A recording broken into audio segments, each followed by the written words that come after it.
हरतालिका तीज का पूजन व्रत कुंवारी कन्या कर सकती है, शादी होने के बाद भी नारी कर सकती है। अंतिम अवस्था तक प्राण छूटे तब तक हरतालिका तीज का व्रत नहीं छोड़ना चाहिए। एक व्रत हमेशा याद रखो, एक एकादशी और एक हरतालिका। हाँ, इतना जरूर है, ज्यादा शरीर बेकार हो गया, बुढ़ापा आ गया, शरीर नहीं साथ दे रहा, तो कुछ फल खा लो, कुछ चाय दूध जूस आप लेकर कर लो। इतना भी नहीं बने, शरीर बहुत ही बेकार हो गया, तो आप एक समय फल का फलहार धारण कर लो, ठीक है। पर हरतालिका व्रत करने वाली माताएं भले उद्यापन कर दे तो उस व्रत को थोड़ा हल्का कर लो। उद्यापन करा मतलब तुमने व्रत को हल्का कर लिया, थोड़ा हल्का कर सकते।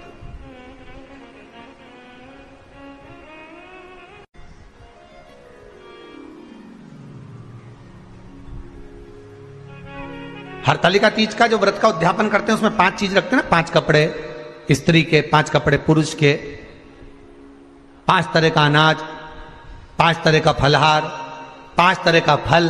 तो 5 तरह का जो फल रखाता है हरतालिका तीज के उद्यापन में, दुनिया के लोग उस 5 तरह के फल को केला गिन ले, पपीता गिन ले, मौसम्बी गिन ले और अनार गिन ले, संतरा गिन ले, सब कुछ गिन लेते हैं, पर उस 5 तरह के फल में धतूरे को नहीं गिनते। पर शिव कथा में वर्णन आता है, हरतालिका तीज के उद्यापन में लिखा हुआ है, सबसे पहले 5 फल अगर गिनना है तो उसमें पहले धतूरे को गिनो, क्योंकि शंकर को वो प्रिय होता है, शंकर उसको स्वीकार कर लेता है। और धतूरा शंकर भगवान को क्यों चढ़ाया जाता है उसका प्रसंग आपको पहले भी कहा, आज फिर कहते हैं। धतूरा जब हम भगवान शंकर को समर्पित करते हैं तो हमारा कोई कार्य अटक रहा होता है, जिस कार्य को बार बार एग्जाम में बैठ रहे हो, बार बार परेशान हो रहा है, बार बार इंटरव्यू देने जा रहे हो, नहीं हो रहा, एक बार धतूरे को हृदय से भगवान को प्रेम से, करुणा सागर मेरे शंकर को दिल से एक बार वो धतूरा भगवान से विनती कर कर उसको चढ़ाओ तो सही,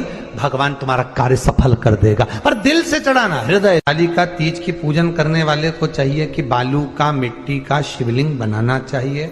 फुलेरा जो बनाया गया है ऊपर शंकर जी के ऊपर लटकाने के लिए, टांगने के लिए, उसके नीचे शिव, पार्वती, गणेश जी की सुंदर बालू की मूर्ति बना लेना चाहिए, पार्थिव लिंग का निर्माण कर लेना चाहिए। शिव की आराधना करना चाहिए।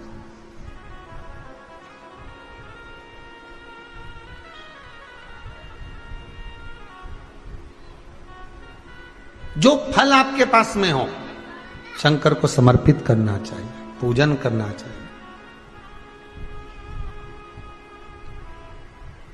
आराधना करो।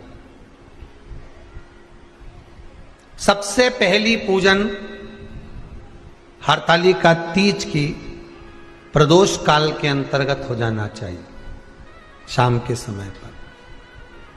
प्रयास करा करो प्रदोष काल के समय पर पहली पूजन हो जाए तो ज्यादा अच्छा। पर लोगों की आदत रहती है कि 8 बजे तक, 8:30 बजे तक, 9 बजे तक पहली पूजन करें, फिर दूसरी आराम से, फिर तीसरी, फिर आराम से, फिर चौथी। तो ऐसा सब अपने अपने हिसाब से। पर शास्त्र रीति कहती है कि प्रदोष का जो समय होता है, प्रदोष काल जो होता है, शाम का जो समय होता है, उस समय पर हरतालिका तीज की पहली पूजन हो, जिससे आपका स्मरण चित्त शंकर भगवान में उस घड़ी, उस पल, उस क्षण में आप शिव के हो जाएं और शंकर आपका हो जाए। हाँ, अगर किसी के आने में देरी हो, कोई आ नहीं पा रहा है, बहुत देरी हो रही हो, तो हरतालिका पूजन व्रत वर्णन करता है कि शिवलिंग का निर्माण, पार्वती जी की मूर्ति का निर्माण, गणेश जी का निर्माण और फुलेरा जो बनाया हुआ है, ये प्रदोष काल के पहले बंद कर तैयार हो जाना चाहिए। प्रदोष काल के अंतर्गत फुलेरा नहीं बनना, फुलेरा पहले बन जाना चाहिए। और बहुत विशेष बात ध्यान रखिए हरतालिका तीज की, कि शंकर जी का जो अपने स्वरूप बनाया है, पाटे में, थाली में, चौकी पर, चौरंग पर जो स्वरूप बनाया है, वो पहले नहीं रखना है। पहले क्या बांधना है? फुलेरा। पहले फुलेरा बांधिए, उसके बाद उसके नीचे शंकर जी को रखिए। कई अब जो हरतालिका तीज का पूजन करते हैं तो उनके लिए हो गया। अब दूसरे के लिए भी सुन ले। जो नारी हरतालिका तीज का पूजन नहीं करती, व्रत नहीं करती, साधना नहीं करती, उसके लिए भी कहा गया कि आप अगर ये व्रत नहीं करते हो तो एक कार्य जरूर करना, कहीं पर फुलेरा बंधा हो, हरतालिका की पूजन हो रही हो, 5 मिनट 10 मिनट निकालकर अपने आसपास के किसी पौधे में से पत्तियां लेकर या पुष्प लेकर, 5 वृक्ष की पत्ती या 5 वृक्ष के पुष्प लेकर शंकर भगवान को जब पूजन हो रही हो, 5 मिनट माताएं जब पूजन कर रही हो, तब आप भी उस पुष्प को, उस पत्तियों को शंकर को समर्पित कर सकते हो। ये नहीं चढ़ा सकते तो 5 फल नहीं चढ़ा सकते तो 5 कुछ भी पुष्प आदि का आप शिव को समर्पित करो। पर क्यों चढ़ाया जाता है, किस लिए चढ़ाना चाहिए? तो कहा कन्या स्त्री अगर मान लो हरतालिका का व्रत नहीं करती, पूजन नहीं करती, आराधना नहीं करती, तो वो कन्या, वो नारी, वो स्त्री, वो पुरुष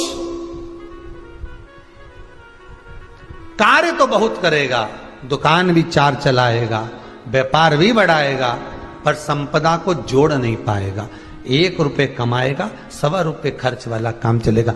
हस्त नक्षत्र में जो तृतीया पड़ती है, हस्त नक्षत्र के अंतर्गत जो तृतीया का महत्व कहा गया है, वो संपदा को बढ़ाती है, मनोकामना को पूर्ण करती है। इस नक्षत्र के अंतर्गत जो तृतीया आती है वो मनोकामना को पूर्ण कर कर चली जाती है। इसलिए शिव की आराधना के लिए प्रथम माने।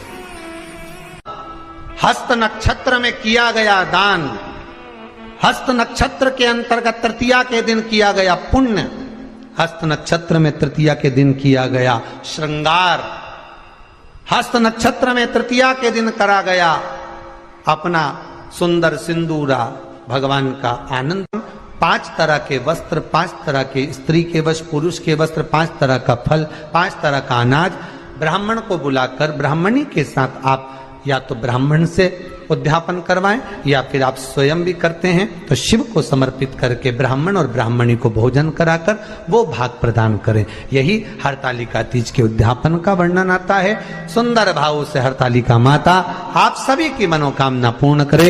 हर हर महादेव।